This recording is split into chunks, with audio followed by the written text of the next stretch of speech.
the lengthy conversation. It's just not the way we're wired, we'll say. So short excerpts of whatever it may be.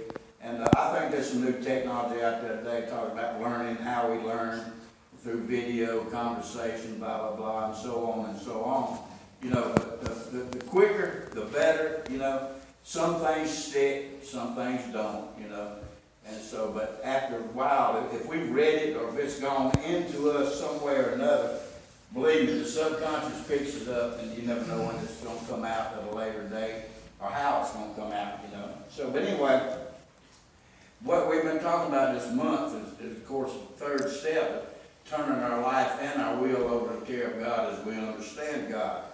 And I don't know if y'all remember when I said in that first little excerpt there, what I sent out, I wrote at the end of it, happy understanding. And so I hope you will. I mean, I hope you'll come to understand the God that you are comfortable with, whatever it may be. And so I'm not here giving out gods or anything, but it's up to you, and you have to be the one to find it. The hardest thing we have to do or it was to me, when I read that, it said, turn our life and our will over to the care of God as we understood Him. And I thought about that, you know, and it's probably one of the good ways to think about it is what is will anyway. And I'm not going into lengthy conversations about what will is, but it's what you want, you know, mostly what you want, not what you need, but mostly what you want. So what I'm going to read right here is it's the last part of step 3. It's in 12. Well, a very interesting book. I wish all of you would pick it up and read it time to time. And this is what it says. It's on page 40. It's when we try to make our will conform with God's will that we begin to use it rightly. So you need to see what conform means, and so on and so on. And so conforming with God's will, if we do things daily, we do meditation, we do prayer, that's all that's all listed under God's will. You know, the things we learn to do here at Conform. To all of us, this is the most wonderful revelation. Our whole trouble had been the misuse of willpower. And let me tell you one thing, willpower kept me drunk about 40 years. Because I said, I'm either going to get sober or I'm going to die. And that's basically the way I thought about it. Wasn't going to ask anybody for help. Certainly wasn't going to go to AA, and wasn't going to do a lot of things that I finally ended up doing. Maybe you're in that same position. We tried to bombard our problems with it instead of attempting to bring it into agreement with God's intentions for us. To make this increasingly possible is the purpose of AA's 12 steps, and step 3 opens the door. Once we have come into agreement with these ideas, it is really easy to begin the practice of step 3. And all of us about practice. If you just read these things, it doesn't mean anything.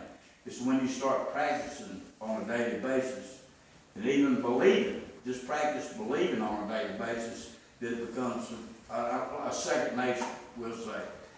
If you practice drinking and drugging all your life, that's what you're going to do.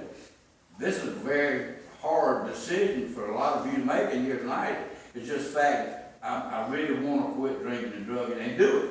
You know, a lot of people want to quit drinking and drugging, but they don't do it. You know, and so it's staying motivated for the most part on your life that makes all the difference in the world. Every morning you wake up, that's what they recommend morning meditations. Is that before I start this meditation, I ask God to direct my thinking. How many of you do that? I didn't think so. But anyway, but you will. If you get sober, you will. If you don't get sober, chances are you'll never do that, you know. You'll never practice any of this. Because right now you're just killing time. You hear, because Mama sent you here, Daddy sent you here, your wife left you. I'm not left thousands of reasons other than just really getting clean and sober. That were reasons for why we're here. Hopefully you're here for the right reasons. It says once we ever come into an agreement with these ideas, it's really easy to begin practice of step 3. In all times of emotional disturbance, do you know what that is? Or indecision. A lot of times just making a decision. That's back to step 3. We finally made some sort of decision to turn our life and our will over to the care of God. And God grant me the serenity to accept the things I cannot change, courage to change the things I can, and the wisdom to know the difference. Thy will, not mine, be done. So after every prayer, I always add that to it. Thy will, not mine, be done. And that's probably the only time you'll see the serenity prayer in any of these books written by Alcoholics Anonymous. It is right there at the end of Step 3, and here in this book. And hoping you'll understand that, what peace of mind and serenity really is. And so anyway, that's all I got for tonight. And